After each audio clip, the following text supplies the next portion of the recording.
How to see deleted search history on TikTok. Hello everyone, this is Sabrina here to help you today. So without any further ado, let's get right into the video. So first, launch your TikTok application.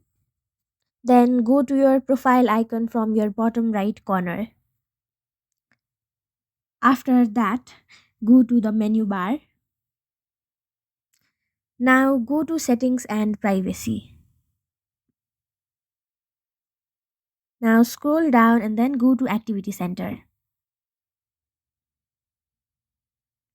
Now simply go to search history, and if you have any it will appear over here, but if you have deleted, there is no other way to retrieve it or revive it, but you can also try downloading your information. So simply go to the menu bar again, go to settings and privacy,